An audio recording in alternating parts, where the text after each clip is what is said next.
Hello friends, आप सभी का स्वागत करते हैं हमारे चैनल हरदोई रश्मि ब्लॉग पर। तो आप सब देख रहे हैं दर्द से मोहब्बत भाग 134।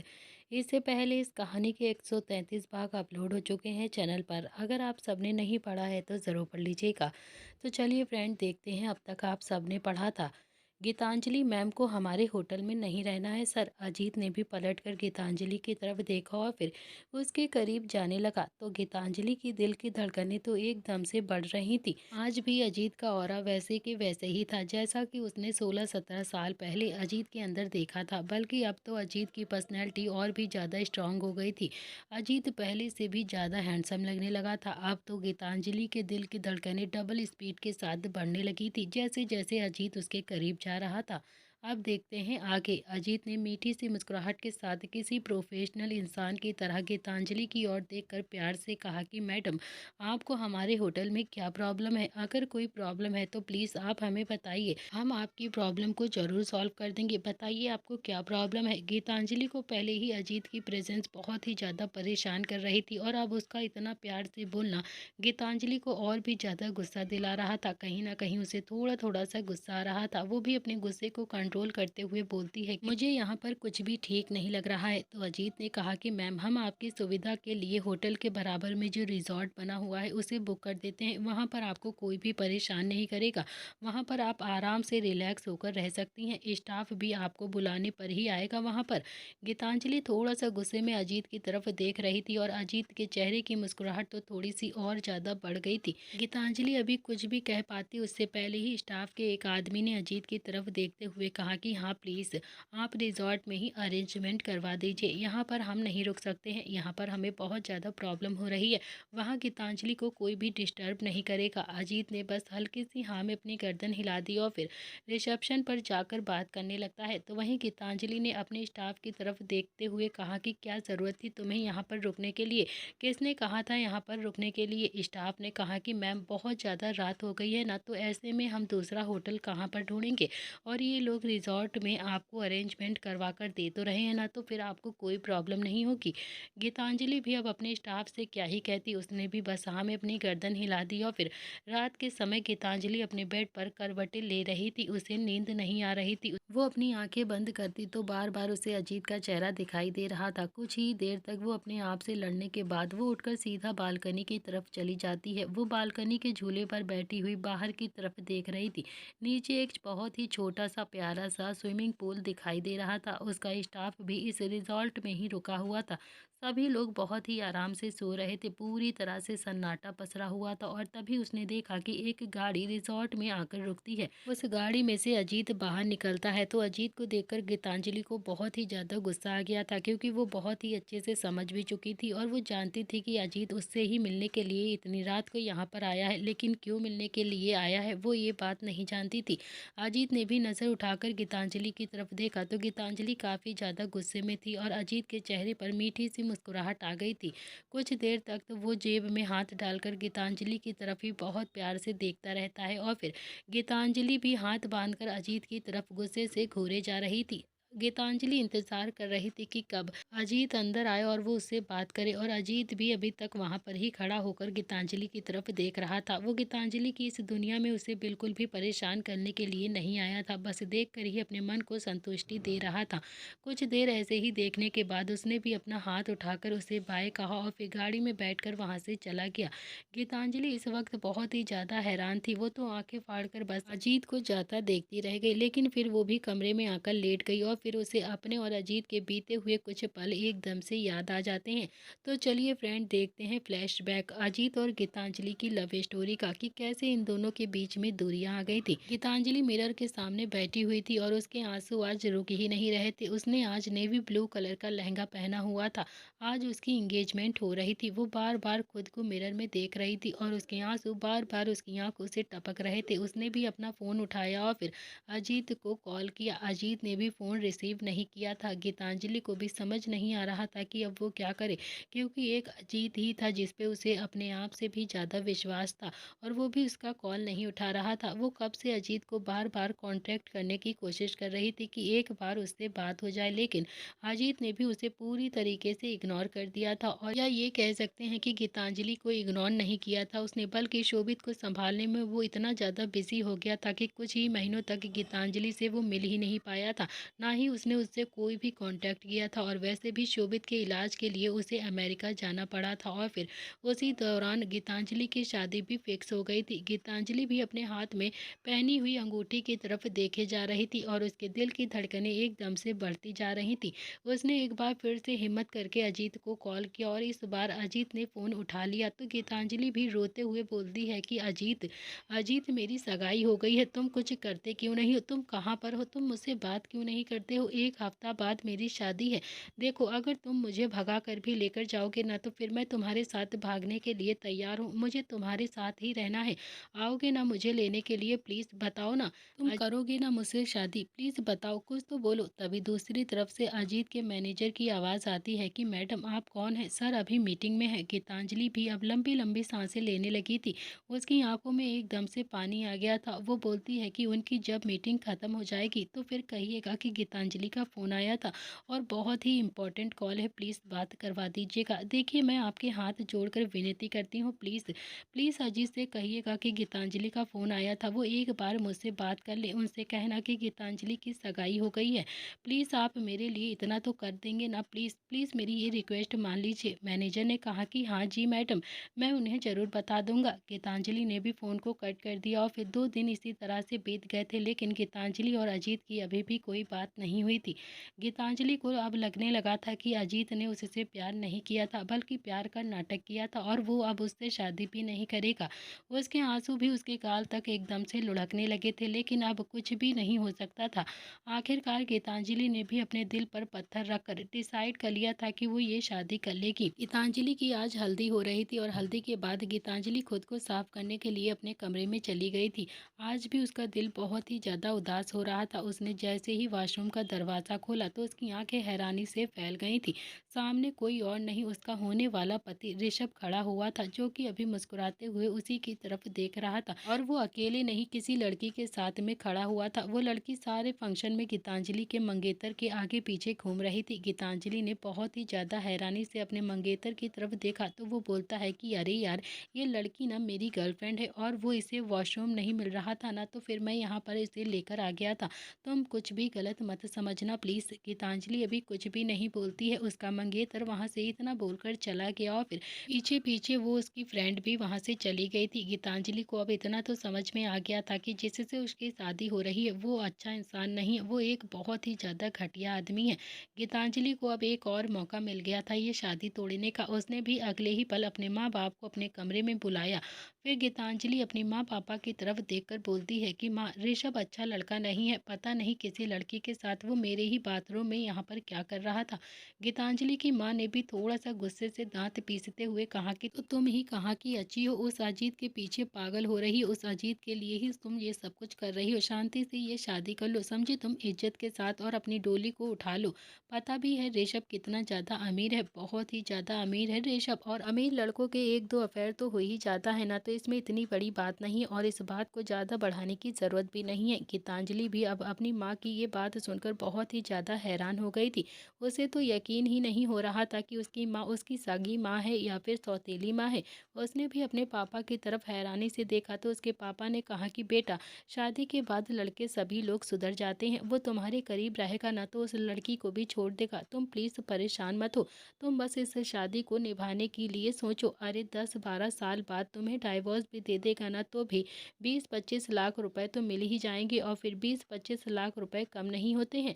तुम्हारी माँ बिल्कुल ठीक कह रही है, ऋषभ बहुत ही ज़्यादा अमीर है, उसे मत देखो, उसके पैसों को देखो जहाँ पर तुम्हें रहना है। और वैसे भी तुम्हारा ना सास है और ना ही तुम्हारी सासुर है। अरे राज करोगी राज वहाँ पर जाकर, और यही सोचकर ही तो हमने इस शादी को फिक्स किया है। तुम बिल्कुल भी चिंता मत करो, तुम ऋषभ की तो चिंता बिल्कुल भी मत करना, मैं उससे कहकर बात करवा दूंगा और उस लड़की को जल्द से जल्द छोड़ने के लिए भी बोलूँगा, वो लड़का उसे छोड़ देगा, समझी तुम। इतना कहकर गीतांजलि के माँ बाप कमरे से बाहर निकल गए थे और फिर गीतांजलि भी अपने सिर को एकदम से खुजला जिलाने लगी थी। उसे समझ नहीं आ रहा था कि क्या सच में उसके माँ बाप उसके सगे माँ बाप हैं या फिर नहीं। अगर होते तो ऐसी बातें कैसे कर सकते हैं। और तभी गीतांजलि का फ़ोन एकदम से रिंग करने लगता है। गीतांजलि ने अपना फ़ोन देखा तो अजीत का कॉल आ रहा था। गीतांजलि की आंखों में तो अगले ही पल आंसुओं की धारा एकदम से बहने लगी थी। उसने भी जल्दी से फ़ोन को रिसीव किया और वो कुछ बोल नहीं पा रही थी, बस रोए जा रही थी।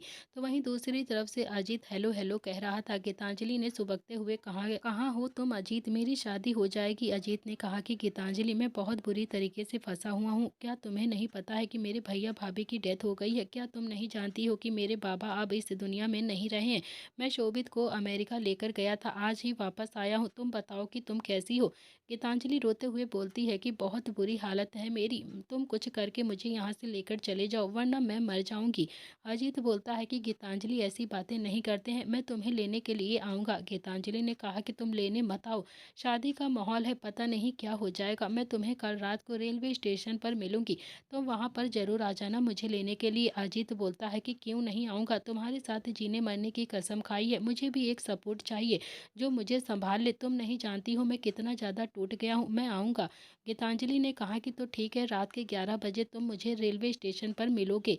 अजीत ने कहा कि हाँ ठीक है और फ़ोन कट कर दिया। अगले ही पल गीतांजलि ने घर से भागने की तैयारी कर ली थी और घर में सभी लोग मेहंदी के फंक्शन में एंजॉय कर रहे थे।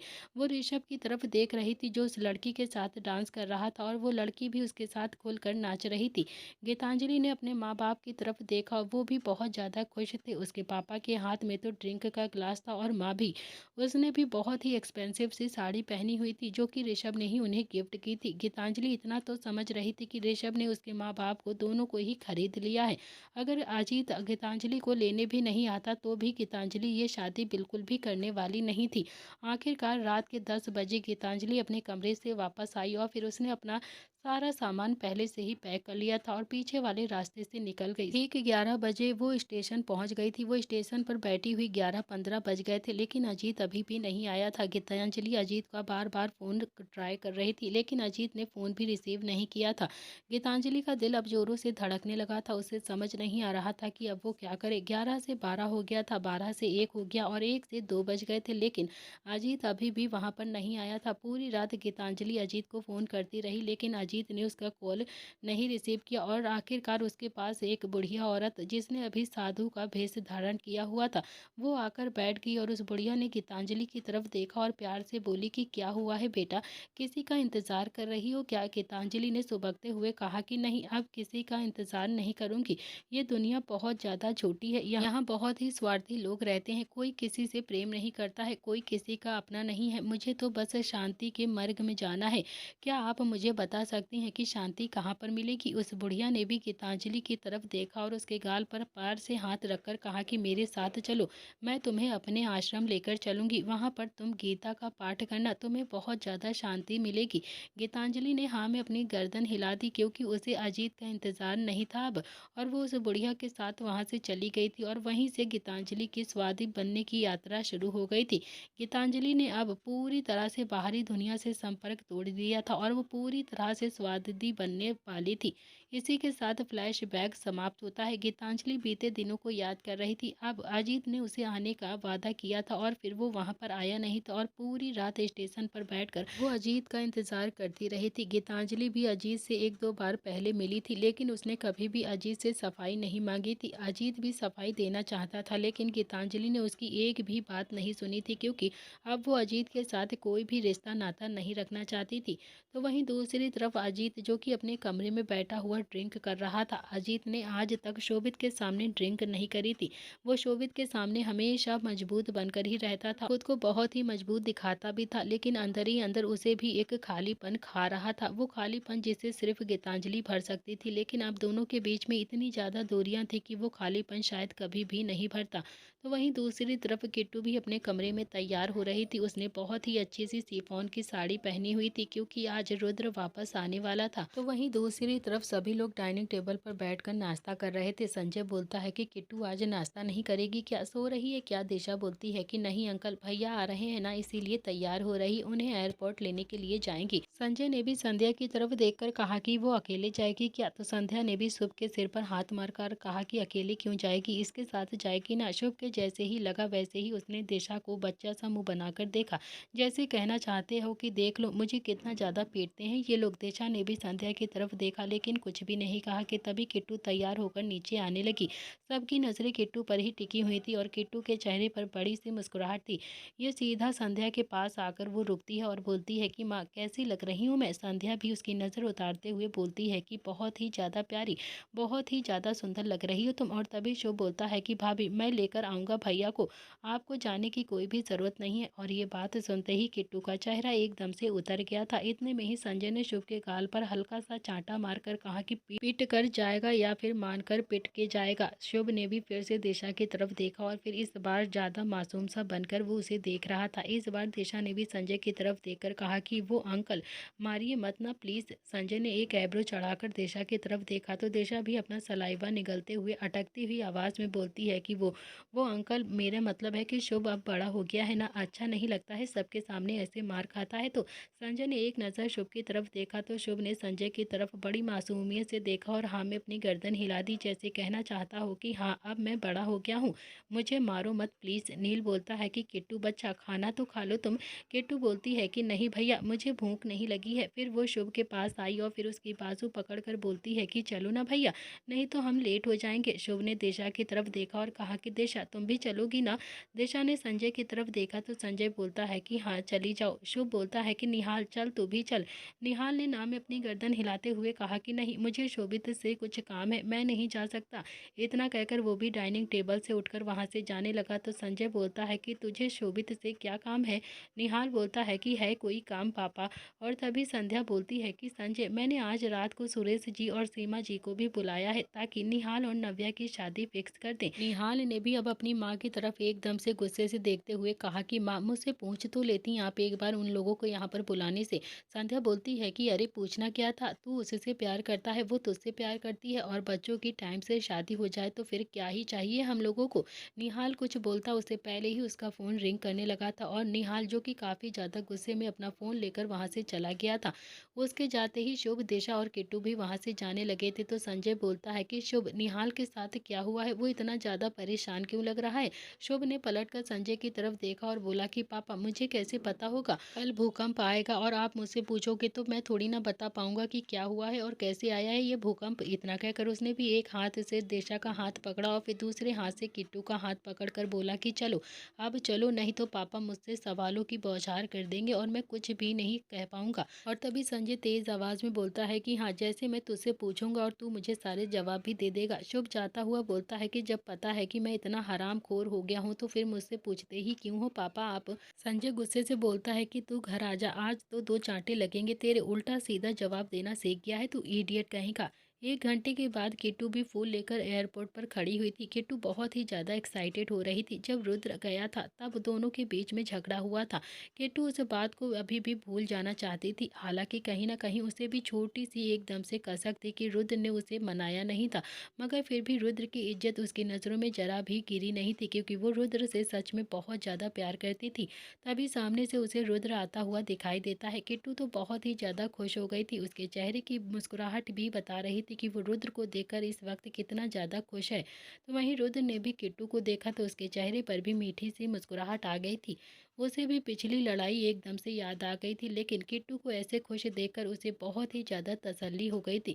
रुद्र भी तेज कदमों से किट्टू के पास आ गया और फिर किट्टू लगभग भागते हुए जल्दी से रुद्र के पास आ जाती है और फिर आते ही उसने भी रुद्र को कसकर अपने गले लगा लिया था और वो बहुत ही ज़्यादा खुश हो गई थी। रुद्र ने भी किट्टू को कसकर अपने गले लगाया और बोला कि बहुत प्यारा सरप्राइज था, मुझे लगा था कि शुभ आएगा। किट्टू भी गले लगे हुए ही बोलती है कि शुभ भैया ही आने वाले थे, लेकिन मैंने कहा कि मुझे भी लेकर चलो। रुद्र की पकड़ भी किट्टू पर एकदम से कसी जा रही थी और किट्टू की आंखें भी बंद किए हुए बस रुद्र को महसूस कर रही थी। कुछ देर ऐसे ही दोनों खड़े रहते हैं और फिर किट्टू भी थोड़ा सा रुद्र से दूर हुई और रुद्र ने भी किट्टू के माथे को बहुत ही प्यार से चूमकर कहा कि बहुत ज़्यादा प्यारी लग रही हो, मेरे लिए इतना अच्छे से तैयार होकर आई हो। किट्टू ने हाँ में अपनी गर्दन हिला दी और फिर तभी एक लड़की की आवाज़ आती है कि मिस्टर रुद्राक्ष प्रताप सिंह, तो ये है आपकी पत्नी किट्टू। किट्टू ने भी किसी लड़की की आवाज़ सुनी तो हल्की सी गर्दन घुमाकर देखा तो वहाँ पर अभी एक 26 से 27 साल की लड़की खड़ी हुई थी। उसकी हाइट 5 फुट 6 इंच होगी, किट्टू से 3-4 इंच थोड़ी सी लंबी थी। उसने जीन्स टॉप पहना हुआ था। इसमें दो राय नहीं थी कि वो लड़की भी सच में काफ़ी ज़्यादा खूबसूरत लग रही थी। किट्टू ने भी उस लड़की को हैरानी से देखा और फिर रुद्र की तरफ हैरानी से देखने लगती है तो रुद्र ने भी उस लड़की का इंट्रोडक्शन कराते हुए कहा कि किट्टू, ये है माहिरा और माहिरा ये है मेरी पत्नी किट्टू। माहिरा ने भी रुद्र की तरफ देखकर कहा कि बहुत ही ज़्यादा सुंदर है आपकी पत्नी, आप अपनी पत्नी के साथ वक्त बिताइए, अब मैं भी चलती हूँ। रुद्र बोलता है कि लेकिन हमें तो प्रोजेक्ट पर डिस्कस करना था ना। तो माहिरा ने भी रुद्र की तरफ देखकर कहा कि मिस्टर प्रताप, आप बहुत दिनों के बाद अपनी पत्नी से मिले हैं, इनके साथ टाइम बिता लीजिए ना, प्रोजेक्ट पर तो किसी और दिन भी डिस्कस कर सकते हैं। इतना कहकर माहिरा भी वहाँ से चली गई थी और फिर उसके जाते ही किट्टू के चेहरे पर हल्की सी उदासी आ गई थी और दिल में बहुत ही ज़्यादा बेचैनी ने जन्म ले लिया था। वो रुद्र की तरफ देखकर बोलती है कि आप इसके साथ। रुद्र बोलता है कि किट्टू, ज़्यादा मत सोचो तुम, वो बस मेरी बिजनेस पार्टनर है और इसमें ज़्यादा कुछ भी नहीं है हम दोनों के बीच में, आप चलो घर चलते हैं। इतना कहकर वो किट्टू को लेकर एयरपोर्ट से बाहर आ गया था, जहाँ पर शुभ और दिशा दोनों ही खड़े होकर आइसक्रीम खा रहे थे। रुद्र ने शुभ की तरफ देखकर कहा कि सामान गाड़ी में रख। शुभ ने फिर से दिशा की तरफ देखा तो शुभ को फिर से एकदम से दुख हुआ था। शुभ ने रुद्र का सामान गाड़ी में रख लिया और फिर ड्राइविंग सीट पर आकर बैठ गया। थोड़ी ही देर में गाड़ी हवा से बातें करने लगी थी। थोड़ी देर के बाद रुद्र भी घर आ गया था, लेकिन घर में इस वक्त संध्या और अवनी ही थे, बाकी सभी लोग ऑफिस चले गए थे। शुभ भी गाड़ी से सामान निकाल रहा था और फिर उसने भी एक ट्रॉली ली हुई थी। वो बैग लेकर जैसे ही पलटा तो दिशा उसके सामने आकर खड़ी हो गई। शुभ बोलता है कि क्या हुआ है। दिशा ने भी शुभ के हाथ से वो बैग ले लिया और फिर एक तरफ लगभग फेंकते हुए बोलती है कि तुम क्या इस घर के नौकर हो क्या, जो इतना ज़्यादा काम करते हो। रुद्र भैया अपना बैग खुद भी तो उठा सकते हैं ना, कहीं के नवाबजादे हैं क्या जो तुम उनका बैग उठाओगे। शुभ आंखें फाड़कर दिशा की तरफ देखे जा रहा था। बेशक से वो दिशा से बहुत ज़्यादा प्यार करता था, लेकिन उसे ऐसी लड़की नहीं चाहिए थी कि जो उसके भाइयों को ऐसे बोले। लेकिन ये सब तो शुभ का ही किया धरा हुआ था। शुभ बोलता है कि नहीं दिशा, ऐसी बात नहीं है, मेरे बड़े भाई हैं वो, सामान निकालने से कोई किसी का नौकर थोड़ी ना हो जाता है, मुझे कोई प्रॉब्लम नहीं है क्योंकि रुद्र भैया मेरे भैया हैं। दिशा की आंखों में पानी आ गया था। वो बोलती है लेकिन मुझे अच्छा नहीं लगता है ये सब कुछ, ये लोग तुम्हें काम बताते हैं और तो और अंकल आंटी तो तुम्हें मारते भी हैं और तो और तुम मुझे अपने पापा से भी मिलवा नहीं रहे, प्लीज़ मुझे मिलवा दो ना, मुझे उनसे बात करनी है। अब शुभ का दिमाग तो एकदम से घूम गया था। वो सोच ही रहा था कि अपने झूठ को अब वो कैसे सच बनाएगा। इतने में ही दिशा जाकर शुभ के गले लग गई थी और फिर शुभ के दिल की धड़कनें तो अब एकदम से बढ़ गई थी। उसके हाथ और पैर दोनों ही कांपने लगे थे और फिर रोंगटे भी एकदम से खड़े हो गए थे। पहली बार कोई लड़की उसने इतने करीब उसके आई थी, उसे तो समझ ही नहीं आया था कि वो अब क्या करे। तो वहीं दिशा बोलती है कि तुम बहुत अच्छे हो, बहुत ही ज़्यादा अच्छे, सब तुम्हें कैसे ट्रीट करते हैं उसके बाद भी तुम सबसे अच्छे से बात करते हो, मुझे अपने पापा से मिलवा दो ना एक बार प्लीज़। इतना कहकर दिशा भी थोड़ा सा पीछे हट जाती है। वो शुभ की तरफ ही देख रही थी और शुभ के दिल की घंटी तो एक बजने लगी थी। उसके दिल में घंटियाँ, सीटी, गिटार सब कुछ बज चुका था। वो लड़खड़ाती हुई जुबान में बोलता है कि हाँ, बहुत ही जल्द मैं तुम्हें पापा से मिलवा दूंगा, अभी के लिए अंदर चलें। तो दिशा ने भी हाँ में अपनी गर्दन हिला दी और फिर वो रुद्र का एक बैग उठाकर सीधा अंदर की तरफ चली गई और शुभ भी वहीं पर खड़ा हुआ अपने दिल पर हाथ रखकर अपनी बढ़ती हुई धड़कनों को कंट्रोल करने की कोशिश कर रहा था। उसने भी फिर जैसे तैसे खुद को संभाला और फिर रुद्र का एक और बैग उठाया और सीधा अंदर की तरफ चला गया।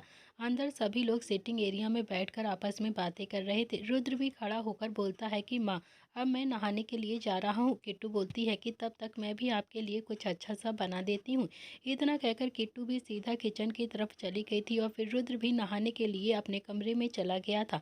शुभ बोलता है कि माँ, मुझे भी ऑफिस जाना है। संध्या ने हाँ में अपनी गर्दन हिला दी और फिर शुभ भी वहाँ से चला गया था। अगले 1 घंटे में शुभ भी अपने हाथों को जोड़कर संजय के सामने खड़ा हुआ था और संजय जो तो काफ़ी ज़्यादा गुस्से में उसे घूर कर देखकर बोलता है कि दिमाग खराब हो गया है क्या तेरा। शुभ ने बच्चा सा मुंह बनाकर कहा कि आप नहीं चाहते हो क्या आपके बेटे का घर बस जाए। संजय गुस्से से बोलता है कि गाल पर ऐसा चांटा मारूंगा ना तो दूर जाकर गिरेगा, समझा तू। तू पहले ये बता कि तूने दिशा से और क्या क्या झूठ बोले हैं, क्या क्या तूने उसे गलत ख्याल पकाए हैं उसके दिमाग में। शुभ बोलता है कि मैं नहीं बताऊंगा, एक झूठ बताया है तो आप इतना ज़्यादा गुस्सा कर रहे हो, मैं बिल्कुल भी नहीं बताऊंगा अब आपको। संजय ने कहा कि नहीं बताएगा ना तो फिर जाए यहाँ से, इस कैबिन से निकल निकल यहाँ से, समझा तू। तेरी बकवास सुनने के अलावा भी मुझे बहुत सारे काम होते हैं। शुभ ने फिर से बच्चे से मुंह बनाकर कहा कि पापा प्लीज़ प्लीज़ यार मान जाओ ना, मैंने उसे कहा है कि मैं आपके जुड़वा भाई का बेटा हूँ और आपका भाई मतलब कि गंजे भाई ने मुझे संजय भाई को बेच दिया है और आप सब मेरी फैमिली नहीं हो, इसीलिए मुझे बार बार मारते हो और फिर इसीलिए ही उसके दिल में मेरे लिए जगह बनी है पापा। उसने विश्वास भी कर लिया है और फिर वो मेरे गंजे पापा से मिलना चाहती है, तभी तो उसे यकीन होगा ना कि मैं गंजे पापा का बेटा हूँ। अब मैं गंजे पापा को कहाँ से मिलवाऊंगा। प्लीज़ पापा मान लीजिए ना, प्लीज़ मेरी बात को मान लीजिए, एक दिन की ही तो बात है, बस एक दिन आपको सब्जी बेचनी है और फिर मैं दिशा को आपसे मिलवा दूंगा। संजय आंखें फाड़कर अपने नालायक पुत्र को देख रहा था, उसे तो अंदर ही अंदर गुस्सा आ रहा था। वो बोलता है कि हो गई तेरी बकवास, अब निकल यहाँ से जल्दी से जल्दी, इससे पहले तेरा सिर फोड़ दूँ मैं। शुभ ने अगले ही पल संजय के पैरों को पकड़ लिया। वो बोलता है कि पापा प्लीज़ आप ऐसा नहीं कर सकते, आप नहीं चाहते हो क्या मेरा घर बस जाए। देखो आज रात को माँ ने मिस्टर ओबरॉय और उनकी पत्नी को घर पर बुलाया है ना, ताकि निहाल की भी शादी फिक्स हो जाए। अरे पापा अगर आप एक दिन सब्जी बेच लोगे ना तो फिर कौन सी आफत आ जाएगी, बस एक ही दिन तो आपको सब्जी बेचनी है, कौन सा रोज जाकर सब्जी बेचनी है आपको, आपके बेटे का घर बस जाएगा। संजय बोलता है कि मेरे पैर को छोड़ शुभ, मेरा पैर छोड़ दे। शुभ ने अब और भी ज़्यादा झूठ मूठ के आंसू बहाना शुरू कर दिया था। वो बोलता है कि पापा आप कैसे पापा हो, अपने बेटे का घर नहीं बसाना चाहते हो क्या, क्या आपको जरा सी भी खुशी नहीं है, आप चाहते क्या हो कि मैं किसी और ऐसी वैसी लड़की से जाकर शादी कर लूँ क्या, ऐसी लड़की से शादी कर लूँ क्या जो क्लब में नाचती हो, या फिर ऐसी लड़की से जाकर शादी कर लूँ जिसके बहुत सारे बॉयफ्रेंड हो जो आप लोगों को भी घर से बाहर निकाल दे। देखना दिशा कितनी ज़्यादा अच्छी है, कितनी ज़्यादा मासूम है, कितनी ज़्यादा प्यारी है। प्लीज़ पापा एक दिन की ही तो बात है, मान जाओ ना। अच्छा मैं आपके साथ सब्जी खुद भी बेच दूंगा, प्लीज़ पापा मान जाइए ना, आप बस खड़े हो जाना। संजय गुस्से में बोलता है कि और जिस दिन उसे सच पता चलेगा कि तू मेरा अपना ही बेटा है तब तब क्या करेगा, तेरे झूठ को माफ़ कर देगी वो, तुझे से ब्रेकअप नहीं कर लेगी वो। शुभ बोलता है कि अरे पापा ब्रेकअप तो तब करेगी ना जब हमारा पैचअप होगा, मेरे उसके बीच में कुछ है भी नहीं अभी। अगले ही पल वो भी हल्के से मुस्कुराकर बोलता है कि वैसे पापा एक बात बोलूं आपसे, आज उसने मुझे पहली बार गले लगाया था, आज में पापा क्या फीलिंग आ रही थी यार, कितनी ज़्यादा प्यारी फीलिंग थी वो, कितना ज़्यादा पवित्र एहसास हो रहा था। संजय आंखें फाड़कर अपने नालायक बेटे की तरफ देखे जा रहा था, उसके अंदर भी ना शर्म थी और ना ही अकल थी। संजय ने भी शुभ की बाजू पकड़ी और फिर उसे अपनी चेयर से उठाया और फिर शुभ कुछ बोलता उससे पहले ही संजय ने उसे अपने कैबिन से धक्के मार के बाहर निकालते हुए गुस्से से बोलता है कि एक हफ्ता तक मैंने तेरी शक्ल देख ली ना तो फिर तू ना सच में पिट जाएगा मुझसे, आज मैंने खुद को रोक लिया है जैसे तैसे। इतना कहकर संजय ने भी अपना कैबिन बंद कर लिया और फिर जैसे ही कैबिन को बंद किया वैसे ही जोर जोर से रोने की आवाज़ आने लगती है। संजय ने तो अपने कान पर जल्दी से अपने हाथों को रख लिया था, सच में क्या नौटंकी बेटा पैदा किया था उसने। तो वहीं शुभ भी बच्चों की तरह जोर जोर से रो रहा था और तभी दोनों ही भाई नील और निहाल भी उसके सामने आकर खड़े हो गए थे। नील बोलता है कि क्या हुआ है यार संजय के पुत्र, तू इतना ज़्यादा रो क्यों रहा है, क्या हुआ क्या है शुभ प्रताप सिंह तुझे। शुभ ने नील को गले लगाकर कहा कि मैं तो लुट गया, बर्बाद हो गया, मेरी तो कोई भी नहीं मानता है, मुझे लगता है कि मुझे कूड़ेदान से उठाकर लाए थे ये लोग। और तभी नील बोलता है कि हाँ लगता तो बिल्कुल सही है तुझे, मुझे भी ऐसे ही लगता है कि तुझे कूड़ेदान से ही उठाकर लाए थे, लेकिन मम्मी पापा ये बात मानते नहीं है ना यार। शुभ ने भी अपने भाई से थोड़ा सा दूर होकर नील की तरफ घूरकर देखा और नील ने भी हाँ में अपनी गर्दन हिलाते हुए कहा कि हाँ सच में तुझे कूड़ेदान से ही उठाकर लाए थे, यकीन नहीं आता है तो आज पापा से पूछवा ही देता हूँ तुझे। तभी संजय की आवाज़ आती है कि हाँ कूड़ेदान से ही उठाकर लाया था मैं तुझे, नहीं कूड़ेदान से उठाकर नहीं, मैं तो इसे खरीद कर लाया हूँ, वो भी अपने जुड़वा भाई से, और मेरा जुड़वा भाई भी सब्जी बेचता है, मैं तो उसी से ही तुझे खरीद कर लाया हूँ। मेरे जुड़वे भाई का नाम है गंजे। दोनों ही भाई शुभ की तरफ हैरानी से देख रहे थे, आंखें फाड़ कर। आंखें हैरानी से उन दोनों की ही खुल चुकी थी। निहाल बोलता है कि शुभ ये पापा क्या बोल रहे हैं यार। शुभ कुछ बोलता उससे पहले ही संजय की आवाज़ आती है कि हाँ, सच बोल रहा हूँ, पूछ लो अपने इस लाडले भाई से। निहाल बोलता है कि पापा, मैं भाई से पूछ लूँगा, आप गुस्सा क्यों कर रहे हो यार? इतने में ही संजय के केबिन का दरवाज़ा खुलता है। उसने गुस्से में निहाल की तरफ घूर कर देखा और फिर निहाल, जो कि थोड़ा-सा डर के मारे, बोलता है कि मैं कह रहा था पापा कि मैं अपने भाई से पूछ लूँगा, आप बेकार में ही इतनी ज़्यादा टेंशन मत लिया करो, आपकी तबीयत खराब हो जाएगी। संजय बोलता है कि इस गधे की बात सुनेगा ना तो फिर तुम्हें भी टेंशन हो जाएगी, और ये तुम्हारा राम जैसा भाई यहाँ पर खड़ा है ना, इसे भी टेंशन हो जाएगी। नील बोलता है कि पापा, मुझे ना टेंशन नहीं होती है। संजय बोलता है कि इस गधे की बात एक बार सुन ले, फिर तेरे बाप को भी टेंशन हो जाएगी, समझा तू? शुभ बोलता है कि हाँ, तो बाप को टेंशन हो गई है ना, भाई को टेंशन नहीं होगी, क्योंकि भाई आपके जैसा नहीं है ना। मैं भाई से ये कहूँगा ना कि मेरे साथ वो कूड़ा चुनने के लिए मेरे साथ चले, तो कूड़ा भी चुनने के लिए चला जाएगा मेरे साथ। नील आंखें फाड़कर शुभ की तरफ देख रहा था, तो वहीं निहाल भी, उसका तो मन हो रहा था कि वो दीवार से टक्कर मार ले, और फिर उसे इतना तो समझ आ ही गया था कि ज़रूर उसके भाई ने कोई ना कोई तो खिचड़ी पका दी है, जिसका हर्जाना अब उसे और उसके बड़े भाई को देना ही पड़ेगा। संजय बोलता है कि हाँ, तो ठीक है ना, जा जा ले जा अपने भाई को और बता दे अपनी दुख भरी दास्तां, और हाँ, चुगवा लेना अपने भाई से कूड़ा भी। बिल्कुल पागल हो गए हैं, सारे के सारे पागल हो गए हैं। पता नहीं संध्या ने भी क्या खाकर पैदा किया है इन चारों को। इतना कहकर संजय भी गुस्से में वहां से अंदर की तरफ चला गया, तो नील ने भी शुभ की बाजू पकड़कर अपनी तरफ खींचा और बोला कि क्या कांड किया है तूने अब? शुभ ने भी बहुत ही प्यार से कहा कि कोई कांड नहीं किया है भैया, आपको लगता है क्या मैंने कोई कांड किया होगा? मैं कितना ज़्यादा मासूम हूँ, कितना ज़्यादा प्यारा हूँ, है ना? आप हमेशा यही तो चाहते थे ना कि मेरा घर बस जाए। मैंने अपने लिए एक लड़की को देख लिया है बस। ये कहते हुए शुभ बहुत ही ज़्यादा शर्मा रहा था, जबकि निहाल, जो कि बहुत ही ज़्यादा गुस्से में शुभ की तरफ घूर रहा था, क्योंकि उसने भी अपने पापा की बातों से भांप लिया था कि शुभ ने कुछ ना कुछ तो गड़बड़ की है। नील ने शुभ की बाजू पकड़कर केबिन के अंदर खींचा और बोला कि क्या किया है तूने, बता मुझे। शुभ बोलता है कि पहले वादा करो कि मैं जो कुछ भी कहूँगा आप वो सब कुछ करोगे। नील बोलता है कि मैं क्यों करूँगा भला, मुझे कुछ भी नहीं करना है। शुभ ने कहा कि कैसे भाई हो यार, आप नहीं चाहते हो कि क्या आपके छोटे भाई का घर बस जाए? निहाल बोलता है कि तू बस ये बता कि तूने कौन सा कांड किया है। शुभ ने तो अब एकदम से हरे तोते की तरह सब कुछ अपने दोनों ही भाइयों को बता दिया था। जैसे जैसे दोनों ही भाई ये बात को सुन रहे थे, दोनों की आंखें हैरानी से फैल रही थी। सारी बात खत्म होने के बाद निहाल को तो एकदम से हंसी आ गई थी, और नील, उसने अपना सर पकड़ लिया था। निहाल तो सोफे पर जाकर बैठ गया और लुढ़क पुढ़क कर हंस हंस कर पागल हो रहा था, तो वहीं नील गुस्से में शुभ की तरफ घूर रहा था। शुभ ने अगले ही पल अपने घुटनों के बल आकर अपने हाथों को जोड़ लिया और बोला कि भाई प्लीज, पापा तो सब्जी बेचेंगे नहीं, आप ही बेच दो ना सब्जी, मतलब बस एक बार दिशा से मिल लो ना आप प्लीज सब्जी बेचकर। वो आपसे बात कर लेगी और उसके बाद मैं उसे प्रपोज कर दूंगा, वो मेरी गर्लफ्रेंड बन जाएगी और फिर मैं उससे शादी कर लूंगा। नील बोलता है कि पापा तो सही कह रहे थे यार, तेरी बात सुनकर तो मुझे भी बहुत ज़्यादा टेंशन हो गई है। अब जा यहाँ से निकल, मुझे काम करने दे। ये सुनते ही शुभ भी झूठा मोटा सिसकते हुए बोलता है कि कोई नहीं चाहता है कि मेरा घर बस जाए, कोई नहीं चाहता है कि मैं शादी कर लूँ। सबको तो बस अपनी अपनी पड़ी हुई है। आपको मिल गई ना आपकी अपनी भाभी, निहाल को भी मिल गई उसकी नव्या।